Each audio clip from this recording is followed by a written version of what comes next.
नमस्कार दर्शकों, स्वागत है आपका रैंकर्स न्यूज़ में। मैं आपके साथ हिमानी बस।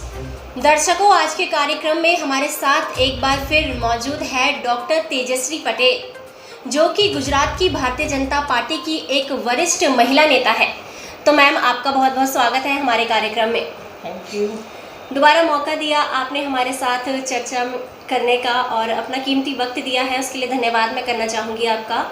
सबसे पहला सवाल मेरा, राजनीतिक मुद्दों पर हमने बात करी, समाज पर हमने बात करी, अब बात आती है भारत देश की बिजनेस सेक्टर में या फिर हेल्थ सेक्टर में। तो सबसे पहला मेरा सवाल है कि भारत दुनिया भर का सबसे बड़ा ग्राहक देश है, यानी भारी मात्रा में भारत विदेशों से, बाहर देशों से उत्पादों को खरीदता है। तो क्या आपको लगता है कि भारत के अंदर भी इस तरह के मार्केट होने चाहिए? सही बात है आपकी, क्योंकि हमारे प्रधानमंत्री जी मोदी जी ने सही कहा है जी कि स्वस्थ भारत, स्वच्छ भारत, समृद्ध भारत, ताकि जो भारत में स्वास्थ्य रहेगा, सबका स्वास्थ्य अच्छा रहेगा, तभी तो समृद्ध भारत बनेगा। और उन्होंने जोर दिया है आत्मनिर्भर भारत। जी जी तो हम अपने पैरों पे खड़े हो सकते हैं, तो फिर दूसरों पे निर्भर क्यों रहे। जी तो जैसे और बिजनेस है, उसमें ऐसा होता है कि सब अब हमारे देश में बनना चालू हो गया है। सब आत्मनिर्भर भारत प्रोग्राम में startup India, stand up India, वो कई प्रोजेक्ट ऐसे हैं जो मोदी जी ने दिए हैं। उसमें भारत में प्रोडक्शन चालू हो, भारत के लोग को वो उसका बेनिफिट मिले, उसके लिए हमें अपने देश में शुरू करना चाहिए। तो मेडिकल इंडस्ट्री भी ऐसी बाबत है, और मेडिकल फील्ड में भी ऐसा होना चाहिए कि सब कुछ भारत में ही बनना चाहिए। क्यों हम विदेशों पर वो निर्भर रहे। जी जी हाँ, उस पर डिपेंड रह के तो हम अपना जो कुछ है मनी वो और देशों में जाता है। जी तो खुद के देश में सब प्रोडक्शन हो तो खुद उसी का पे बात पैसा देना खुद के चाहिए। देश में रहेगा। रहेगा। जी बिल्कुल सही बात है ये। और जिस तरह से कोरोना में वैक्सीन गई थी दूसरे देशों में, उस तरह से हर देशवासी ये चाहता है कि यहाँ के जो उत्पाद यहाँ पे बनते हैं, जिनका निर्माण किया जाता है, वो अन्य देशों में जाए। तो उस तरह उसके लिए किस प्रकार की योजनाएं हो सकती है, क्या आप बता सकती हैं?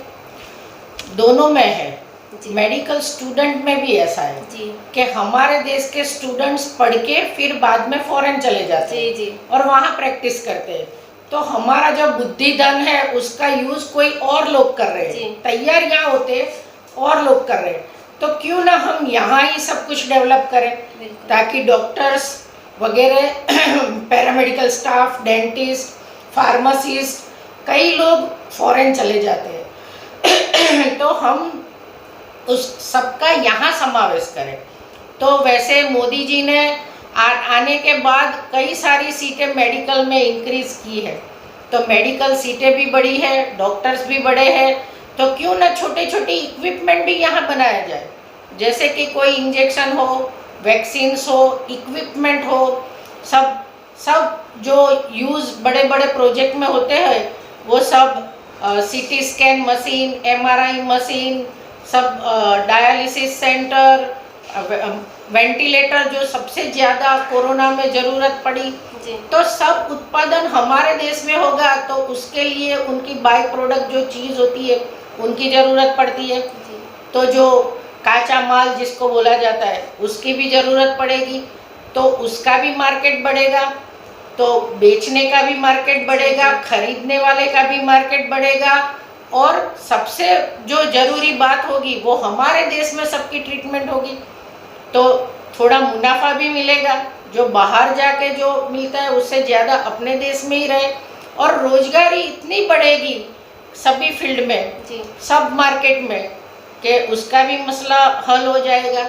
इसलिए हमारी जो रोजगारी है, हमारा मार्केट ही इतना बड़ा है हमारे देश में, तो और देशों पे क्यों वो हम निर्भर रहे। जी खास करके चाइना जी जी चाइना में तो जाने की ज़रूरत ही नहीं है, क्योंकि हमने देखा कोरोना में कि जैसे उस पर कलंक लगाए तो उन्होंने तो बायोलॉजिकल वेपन बनाए, जी और फिर वही वैक्सीन देंगे, वही दवा देंगे, तो फिर वही हमारा नुकसान करेंगे, फिर वही अपना फ़ायदा सोचेंगे। जी तो उससे अच्छा है कि हमारे देश में ही सब बनाया जाए, हमारे देश में मेडिकल टूरिज्म बढ़ाया जाए और हमारे देश में ही सब इलाज हो, और जो स्वास्थ्य से संबंधी योजनाएं हैं उसका फायदा भी हमारे देश में ही सबको मिले। जी, एक सवाल और करना चाहूँगी। आपने मेडिकल टूरिज्म की यहाँ पे बात करी है, तो प्रत्येक वर्ष भारत से 5,000 करोड़ रुपए बाहर जाता है, क्योंकि जो लोग रहते हैं वो इलाज के लिए बाहर जाते हैं। यहाँ पे उनको कहना है कि बेहतर स्वास्थ्य सेवाएं नहीं मिल पाती है।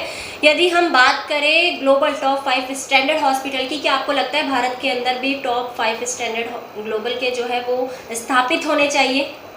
सही बात है आपकी, मेडिकल टूरिज्म तब भी बढ़ेगा जी जी। जब ये ग्लोबल हॉस्पिटलाइजेशन चालू होगा, और उसके लिए वैसी ही हॉस्पिटल चाहिए जिसमें सब सेवाएं मौजूद हो, जी। अद्यतन सुविधाएं हो, और ऐसी टॉप रैंकर्स हॉस्पिटल यहाँ भी हमारे देश में होनी चाहिए। बड़े बड़े सिटी जो है उसमें होनी चाहिए, और कई पेरिफेरी के लोगों को वहाँ भी उसकी सुविधा मिलेगी। और कई पेशेंट ऐसा होना चाहिए, तभी हमें प्राउड फील होगा कि फॉरेन वाले हमारे यहाँ ट्रीटमेंट लेने आए, तभी हमारा देश पूर्ण रूप से आत्मनिर्भर बनेगा। जी, टॉप रैंकर्स हॉस्पिटल की हम बात करें तो क्या आपको लगता है कि जितने भी उद्योग क्षेत्र से आते हैं, उद्योगपति होते हैं या फिर बिजनेस, तो उन लोगों को रैंकर्स हॉस्पिटल की स्थापना के लिए आगे आना चाहिए भारत में? सही बात है, मैं उसके लिए एक स्टोरी आपको सुनाऊंगी। जी जी। कि एक लड़का और उसका फादर वो दरिया किनारे जा रहे थे। तब दरिया किनारे से कुछ मछलियाँ खींच के किनारे पे आती थी, तो ऑक्सीजन की कमी की वजह से मछलियाँ मर जाती थी। तो उनका फादर वो मछलियाँ फिर से पानी में डाल देते थे कि ये मछली मैं बचाऊं।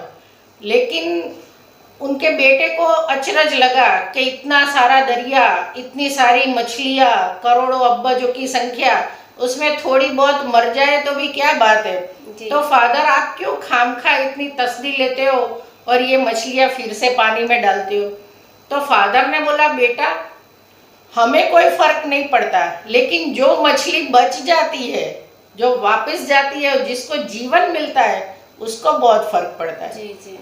तो यही बेस है, सेवा का उद्देश्य है कि जो जिसका जीवन बच जाएगा, जो बचा हुआ है, उनको पता चलेगा कि इस सेवा का क्या मूल्य है। कोरोना में भी कई पेशेंट सीरियस हो गए तो वेंटिलेटर पे रखे गए और बहुत सारी ट्रीटमेंट सबने की। तो जो लोग बच गए उसको मालूम है कि जीवन क्या है। जी जी। तो जीवन का मूल्य क्या है। तो इसकी वजह से टॉप रैंकर्स जो सेवा का काम कर रही है, और दोनों तरह का जी, वो अपनी स्किल से पैसे भी कमाएगा। जो पैसा आपने बोला कि 5,000 करोड़ वो फॉरेन जाता है, वह अपने देश में भी रहेगा। जी। और जो गरीब लोग हैं उनको भी मोदी साहब ने बोला है कि आयुष्मान भारत योजना में हम उसको बेनिफिट भी देंगे। जी जी। तो दोनों तरह से सब वर्ग को फायदा होगा। और कहीं ना कहीं जब उद्योग उसमें सहयोग करेंगे तो लोगों को रोजगार भी मिलेगा और उद्योग कंपनियों को, क्षेत्र को भी फायदा होगा। तो बहुत बहुत धन्यवाद, आपने जानकारियां साझा करी और सवालों के इतनी आसानी से जवाब दिए अच्छे। तो फिलहाल हो गए, अब हम दर्शकों से इजाज़त लेते हैं। तो दर्शकों, आज का कार्यक्रम आपको कैसा लगा कमेंट करके ज़रूर बताइए। हमारे साथ आज जुड़ी थी डॉक्टर तेजश्री बैन, जो कि गुजरात की पूर्व विधायक भी रह चुकी है, डॉक्टर भी है, और हाल ही में इन्हें एक पद से मनोनीत किया गया है। भारतीय महिला मोर्चा में मंत्री का पद इन्हें मिला है। बधाइयाँ भी हम आपको प्रेषित करते हैं मैम एक बार पुनः। तो फिलहाल इसी तरह के कार्यक्रम लेकर हम आपसे रूबरू होते रहेंगे। अब मुझे दीजिए इजाज़त, नमस्कार।